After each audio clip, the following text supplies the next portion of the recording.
The neon sign of Jackson's bar cast a warm glow across the rain-slick streets of downtown Portland.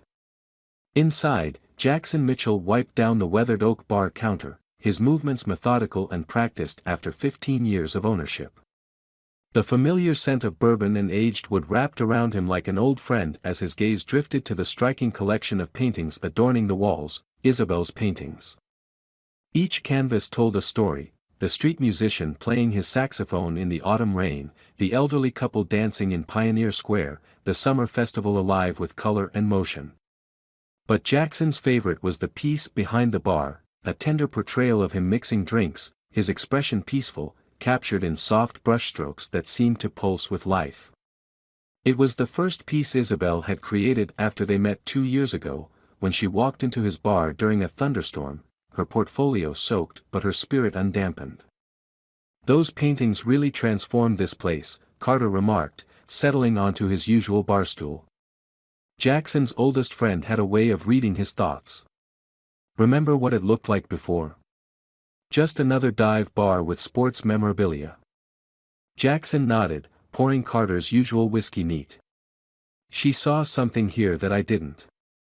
Said the bar had a soul that needed to be set free." He smiled at the memory of Isabel's passionate declaration, her dark eyes sparkling as she gestured around the space, already envisioning what it could become. The door chimed, and Jackson's heart quickened as Isabel entered, her artist's smock splattered with fresh paint, her long dark hair escaping from a messy bun. She moved with the fluid grace that had first caught his attention, but something felt different tonight. There was a nervous energy about her, a slight tremor in her hands as she accepted the glass of red wine he automatically poured for her. "Another late night at the studio?" he asked, trying to keep his tone casual. It was the third time this week she'd arrived well after her usual time, when she used to spend evenings perched at the corner of the bar, sketching patrons and sharing quiet conversations with him between serving customers. "The new collection is demanding everything I have," she replied, not quite meeting his eyes. "Nate's been helping me prepare for the gallery showing next month. His experience in the industry is invaluable." Jackson's jaw tightened at the mention of Nate Reynolds, the photographer who'd been spending an increasing amount of time with Isabel lately. The man had a reputation in Portland's art scene for his striking black and white photographs, and for his way with female artists. "Nate's very invested in your success," Jackson said carefully, watching her reaction. A flush crept across her cheeks, and she took a long sip of wine. "He believes in my work," she said defensively. "He thinks I could be showing in New York within a year." Carter shifted uncomfortably on his stool, exchanging a knowing look with Jackson. They'd both seen this pattern before: ambitious young artists seduced by promises of fame and connections, only to be discarded once they'd served their purpose. "I believe in your work too, Jackson said softly. "But I've heard things about Nate's methods of helping emerging artists." Isabel's expression hardened. "You don't understand the art world, Jackson. Sometimes you have to take risks, make connections. You can't just stay safe in your comfort zone forever." The words stung more than he wanted to admit. Was that how she saw him now? A small-time bar owner afraid to dream bigger? He remembered their conversations about the future, about expanding the bar into a true arts venue, about building something meaningful together. When had those dreams started to feel insufficient for her? His phone buzzed with a text from Marie, one of his regular customers who worked at a nearby gallery. His blood ran cold as he read the message: "Saw Isabel and Nate at Café Artemis earlier. Looked pretty cozy. Thought you should know." Jackson glanced up at Isabel, who was now typing furiously on her phone, a small smile playing at her lips. He didn't need to ask who she was messaging. "Studio's calling again?" he asked, unable to keep the edge from his voice. "Actually, yes," she said, gathering her things. "There's an issue with the lighting setup for one of the larger pieces. Nate's going to help me adjust it. At 11 p.m. She paused, her expression flickering between guilt and defiance. "Art doesn't keep regular business hours, Jackson. You know that. As she hurried out into the night, Carter placed a steady hand on Jackson's shoulder. Brother, I think it's time we had a serious talk about what's really going on. Jackson stared at the door long after it had closed behind her, his mind replaying every late night, every cryptic text, every subtle change in her behavior over the past few weeks. The painting behind him seemed to mock him now, the peaceful expression he wore in it feeling like a relic from another life. Yeah, he said finally, reaching for the whiskey bottle. I think it is. The raindrops felt like ice against Jackson's skin as he stood in the shadow of the converted warehouse that housed Isabel's studio. Carter's words from earlier that evening echoed in his mind, "You need to know for sure, man. This limbo is killing you." 3 hours of watching, waiting, each minute an eternity of doubt and growing dread. The studio windows glowed like amber wounds in the dark facade. Through the streaked glass, he could make out two figures moving in the warm light. His fingers curled into fists as he recognized Nate's distinctive profile, the man's carefully styled hair and designer clothes a stark contrast to the industrial setting. Isabel stood close to him, gesturing animatedly at a large canvas. Jackson had never seen her so alive, so passionate in her movements. She used to look at him that way, in the early days when she'd explain her artistic vision for the bar. When had that light in her eyes begun to dim when she looked at him? When had he become just another piece of furniture in her life, like the bar stools and neon signs? He watched as Nate placed his hands on Isabel's shoulders, turning her toward one of her paintings. Even from this distance, Jackson could see the intimacy in the gesture, the casual possessiveness. His stomach churned as Nate leaned in close, whispering something that made Isabel laugh, that rich, genuine laugh that used to be reserved for their private moments. The scene before him shifted, blurred by memories of their own late nights in the studio. How many times had he brought her dinner when she was lost in her work? How many canvases had he helped her stretch, his bartender's strength useful for something beyond mixing drinks? Each memory now felt tainted, questionable. Had she been thinking of Nate even then? Movement caught his eye. Nate was pulling Isabel closer, one hand tangling in her hair. Jackson's world narrowed to a tunnel of rage and betrayal as their lips met in a passionate kiss. There was nothing uncertain or guilty in the way Isabel responded, her body melting into Nate's embrace as if they'd done this 100 times before. Maybe they had. The sound that escaped Jackson's throat was primal, barely human. Before he could process his actions, he was striding across the street, pushing through the studio's heavy door with enough force to make it slam against the wall. The noise startled the lovers apart, but Nate's arm remained possessively around Isabel's waist. Jackson. Isabel's face drained of color. What are you doing here? Funny, I was about to ask you the same thing. His voice was dangerously quiet, controlled in a way that surprised even him. But I guess the answer's pretty obvious, isn't it? Nate stepped forward, his expression a perfect mask of professional concern. Jackson, let's all stay calm here. Things aren't what they seem. Really? Because it seems pretty clear to me. How long has this been going on, Was I just a convenient placeholder until someone better came along? Or maybe I was just good PR, the supportive local business owner giving an unknown artist her big break? It's not like that. Isabel's eyes filled with tears. I never meant to hurt you. I love you, Jackson. I love Nate too. It's different with him. He understands parts of me that you can't. The words hit him like physical blows. Parts of you? Like what? Your ambition. Your willingness to throw away 2 years for a shot at the big time. That's not fair, Nate interjected. Isabel is an extraordinary talent. She deserves more than showing her work in a neighborhood bar. Jackson's laugh was bitter. Right, because you're going to make her a star. How many other extraordinary talents have you promised that to, Nate? Marie told me some interesting stories about your previous protégés.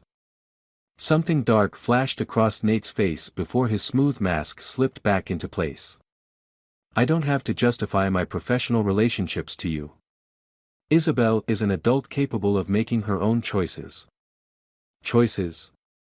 Jackson's control finally shattered. Like the choice to lie to me for weeks. To make me look like a fool while you two played me for an idiot. He turned to Isabel, who had begun to shake.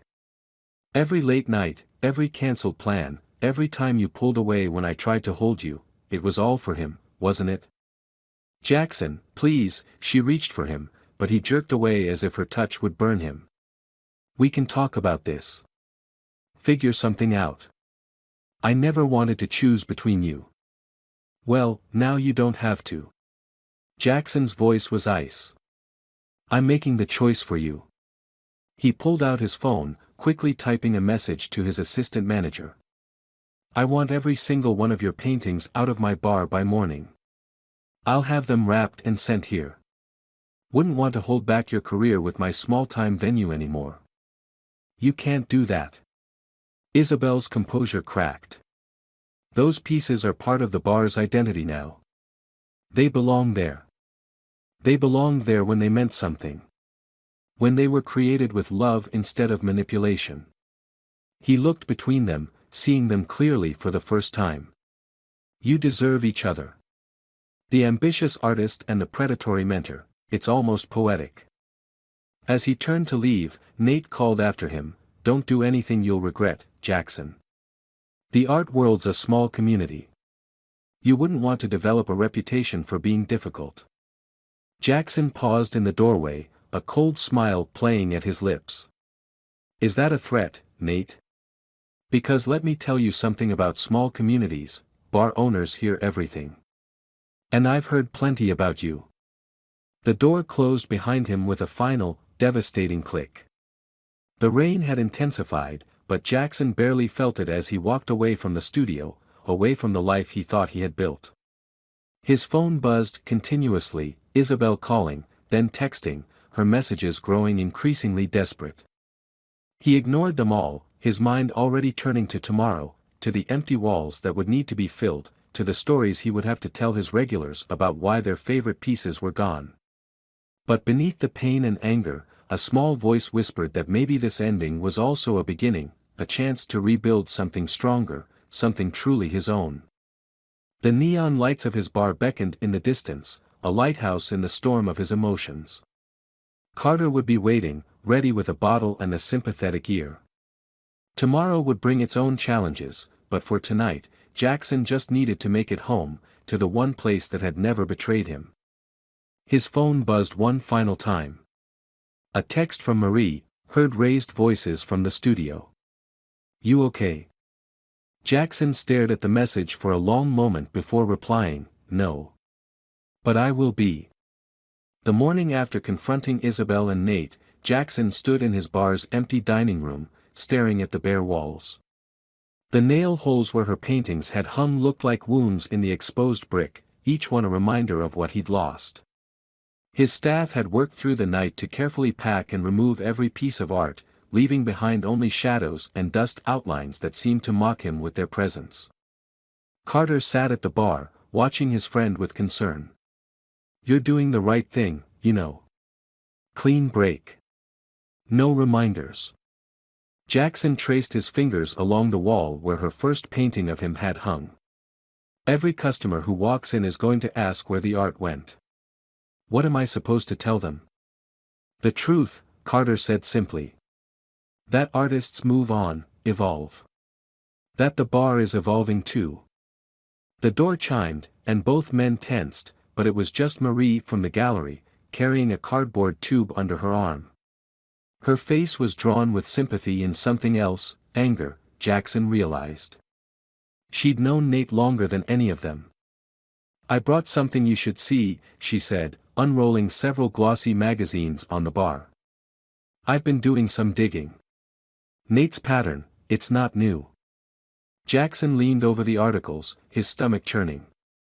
Each story followed a similar trajectory, promising young female artists, meteoric rises in the local scene, intimate mentorship relationships with Nate, and then, nothing. Some disappeared from the art world entirely. Others moved away, their careers mysteriously stalled despite initial success. He builds them up, Marie explained, her voice tight with controlled rage. Makes them dependent on his connections, his validation. Then, when he's bored or they stop being useful. She gestured at the articles. This one moved back to Michigan. This one hasn't picked up a brush in 3 years. And Isabel, she's his type exactly. Talented, vulnerable, hungry for recognition. I should have seen it, Jackson said quietly. The changes in her were so gradual. The way she started doubting herself, even as her work got better. The constant need for his approval. That's how men like Nate operate, Marie replied. They're experts at making you question your own perception. I've seen him do it for years, but no one wants to speak up. He's too well connected. Carter straightened on his barstool. But you've been keeping records. Building a case. Marie nodded grimly. Everyone knows, but knowing isn't enough. We need someone willing to go public. Someone with credibility in the community. The weight of her words hung in the air.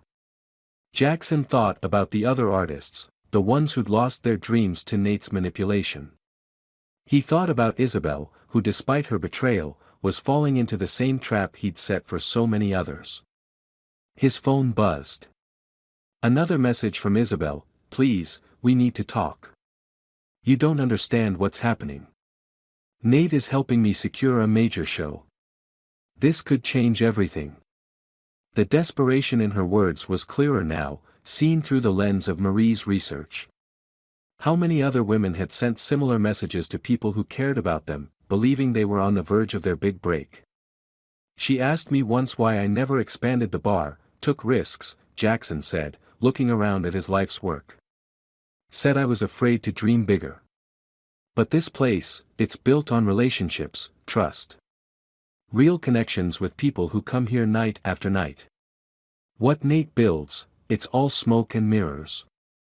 The morning light streamed through the windows, catching dust motes in its beam. Soon, customers would start arriving, asking about the missing art.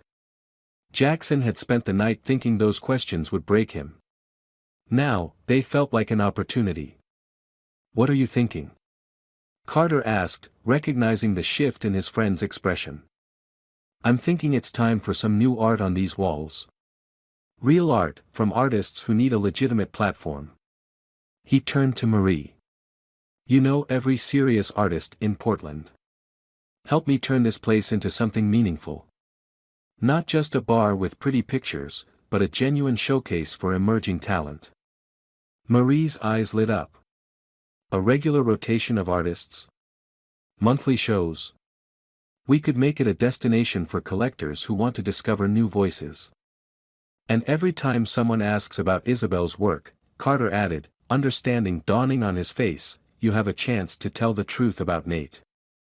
Not with anger or bitterness, but with facts. With evidence. Jackson picked up one of the magazines, studying the faces of the women in the articles. These stories deserve to be told. Not just for revenge, but because the next Isabel needs to know what she's walking into. It won't be easy, Marie warned. Nate has friends in high places. He'll try to discredit you, paint you as a jealous ex trying to sabotage Isabel's career. Let him try. Jackson's voice was steady.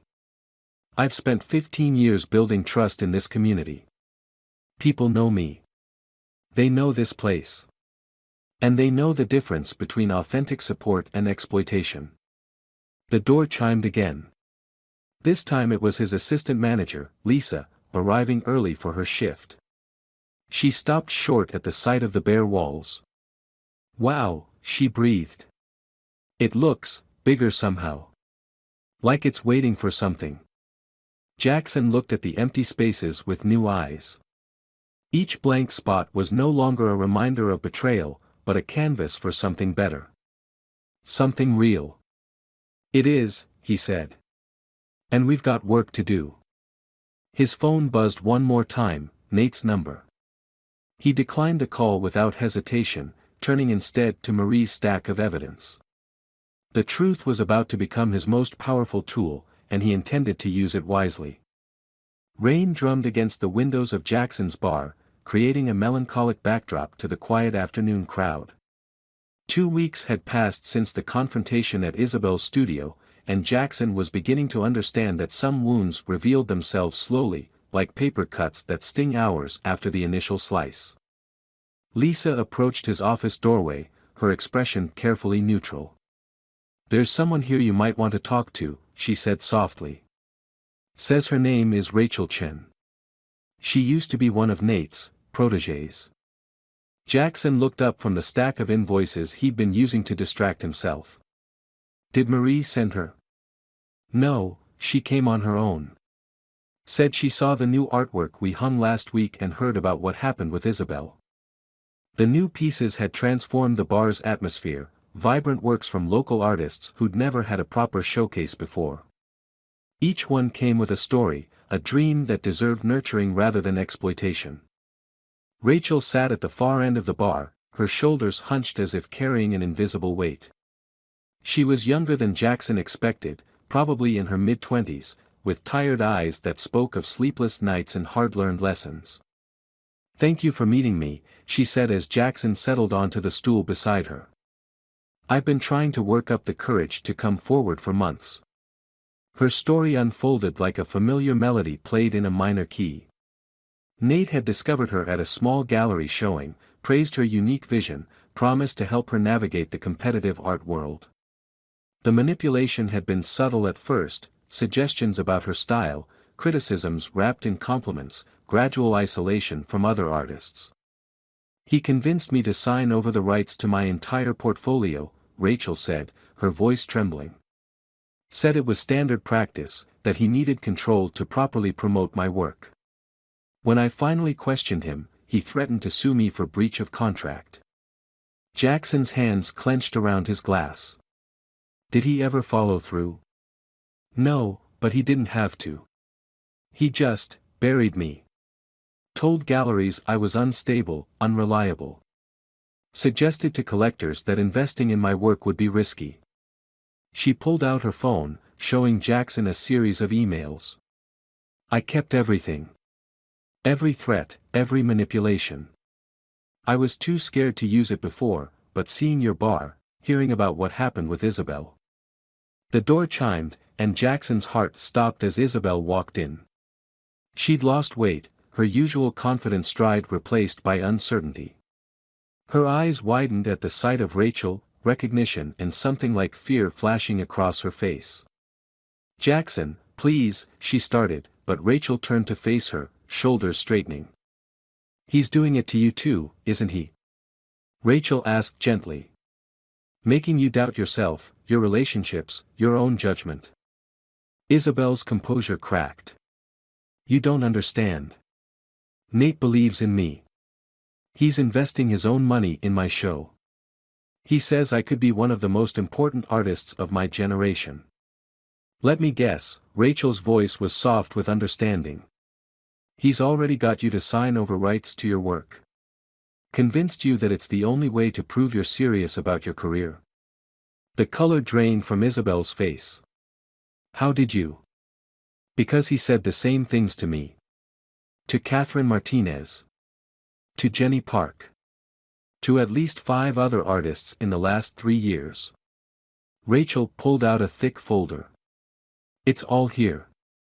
The pattern, the contracts, the threats. We were all going to be the most important artist of our generation." Jackson watched as Isabel sank onto a barstool, her hands shaking as she looked through the documentation.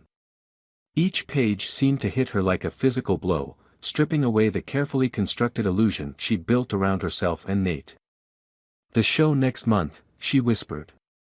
"He's already sold advance rights to most of the pieces. Said it was a sign of how much demand there is for my work." "Did you see any proof of these sales?" Rachel asked quietly.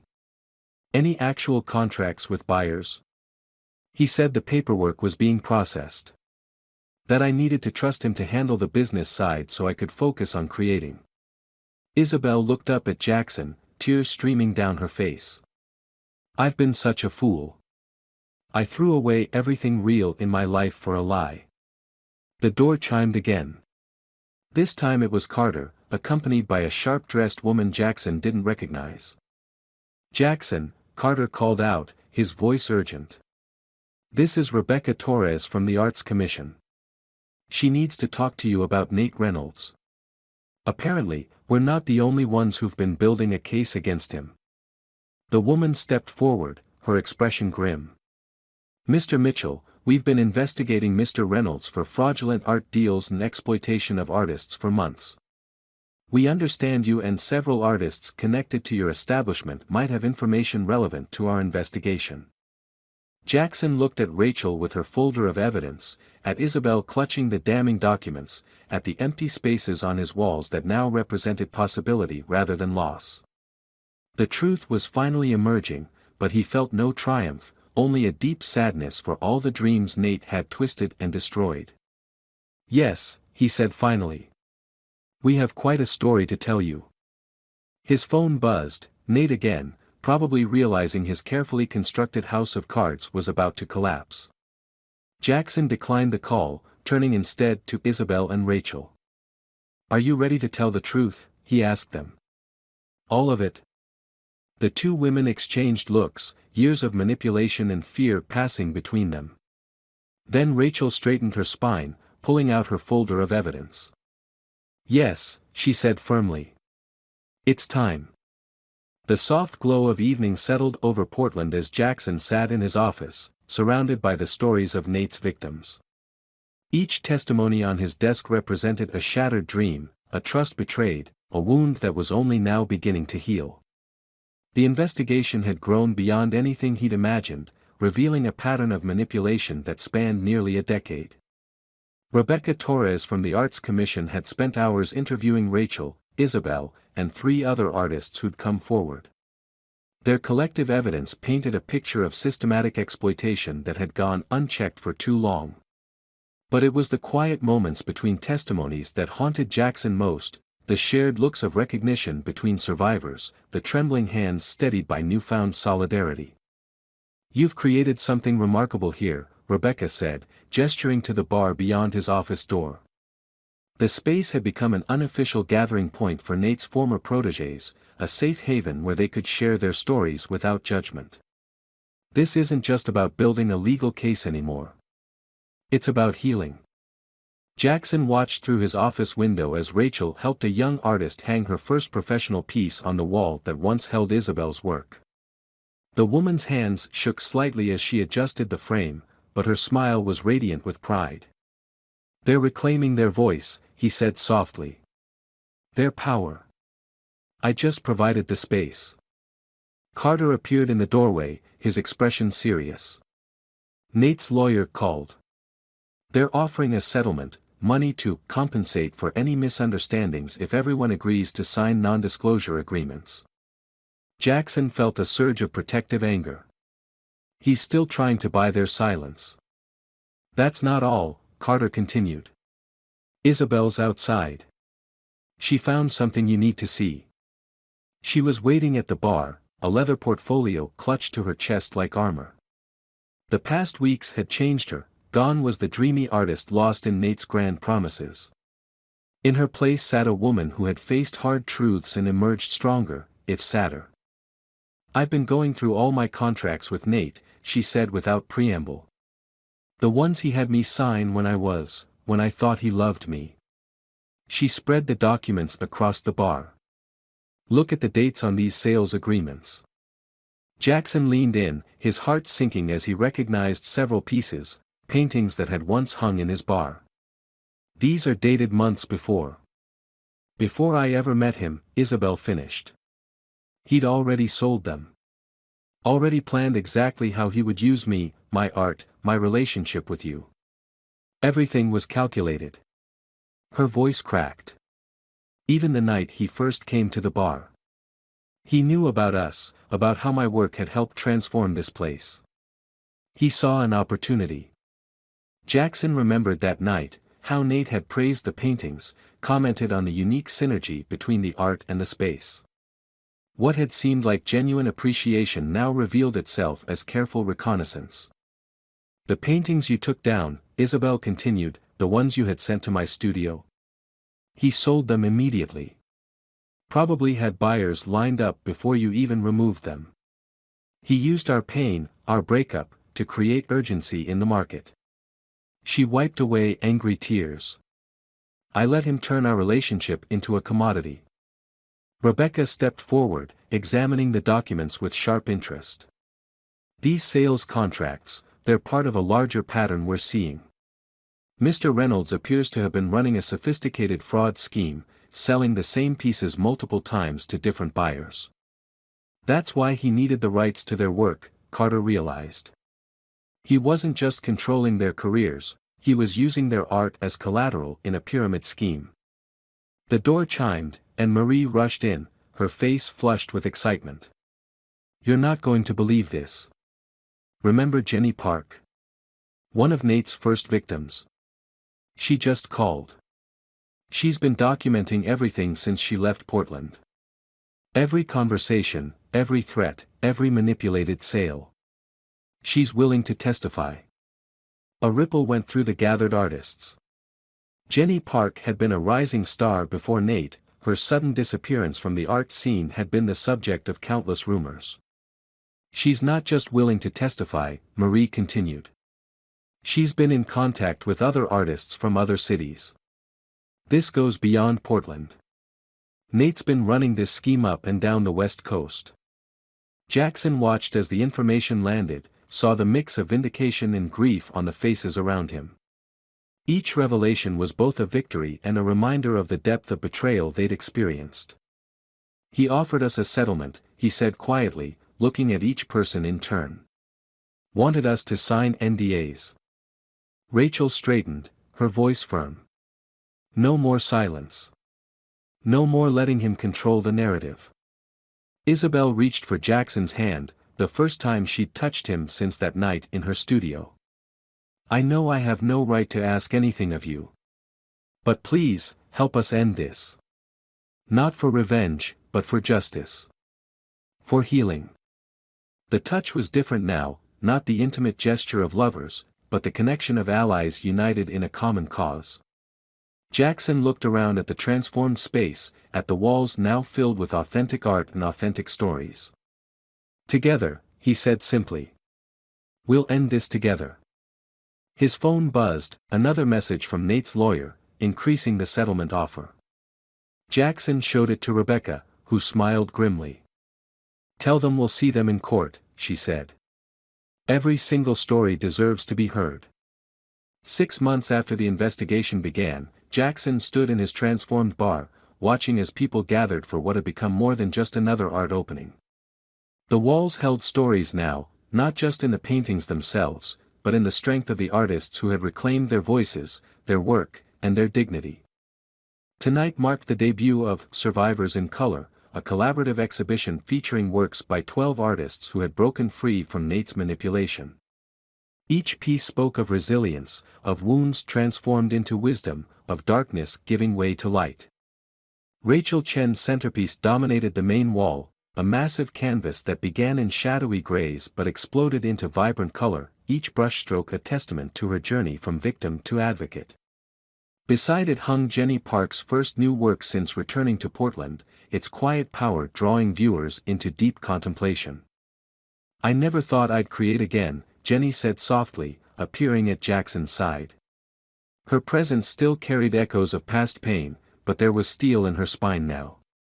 He made me believe that my art was worthless without his approval. That I was worthless.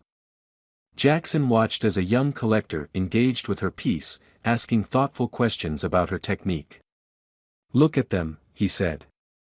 They see what he never did, the real artist behind the work. The door chimed, and Isabel entered, carrying a covered canvas. The past months had changed her profoundly. Gone was the frenetic energy of someone trying to prove her worth.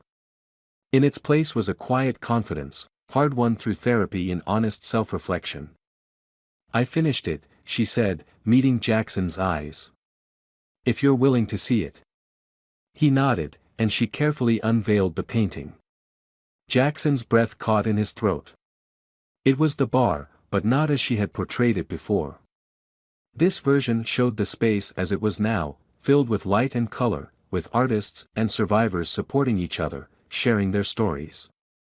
In one corner, he recognized himself, not behind the bar but sitting with Rachel and Jenny, listening with compassionate attention.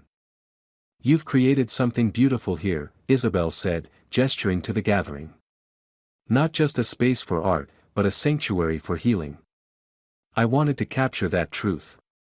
Before Jackson could respond, Rebecca Torres arrived with Marie and Carter. Their expressions told him everything before they spoke. "The verdict came in an hour ago," Rebecca announced quietly. "Guilty on all counts. The fraud charges alone will put him away for years. And with the testimony about his psychological manipulation and financial exploitation. He'll never hurt another artist again," Marie finished. The news rippled through the room. Jackson watched as artists who had once felt isolated in their pain found comfort in each other's embrace. Some cried, others stood in stunned silence, processing the reality that their long nightmare was truly over. "There's more," Carter added. "The Arts Commission is establishing a support fund for emerging artists, with strict oversight to prevent future exploitation. They're calling it the Phoenix Grant, for artists rising from the ashes." Rachel stepped forward, her voice steady. "We want you to be on the review board, Jackson. You saw what others missed. You created a space where truth could emerge." Jackson looked around at the transformed bar, remembering the night he'd stripped Isabel's paintings from these walls in pain and anger. What had begun as an act of heartbreak had evolved into something far more meaningful, a movement, a healing space, a community. "I'd be honored," he said. "But the real work was done by all of you. You found the courage to speak your truth, to reclaim your power." Isabel touched his arm gently. "You showed us it was possible. That we deserved better than manipulation disguised as mentorship. That real support doesn't come with strings attached." The evening unfolded like a gentle wave, washing away the last remnants of Nate's toxic influence. Artists who had once competed for his approval now collaborated on future projects. Collectors who had unknowingly participated in his fraud scheme pledged to work directly with artists, establishing transparent relationships. Later, as the crowd thinned, Jackson found himself alone with Carter at the bar. His friend studied him thoughtfully. "You know, when this all started, I was worried revenge would consume you," Carter admitted. "Instead, you helped create something revolutionary." Jackson smiled, watching as Jenny and Rachel helped Isabel hang her new painting, a symbol of transformation placed precisely where her first piece had once hung. It was never about revenge, he realized. It was about truth. About creating space for healing. About turning pain into purpose.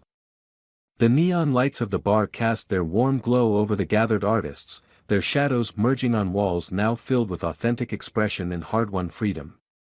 Each piece told a story of survival, of creativity reclaimed, of strength found in vulnerability.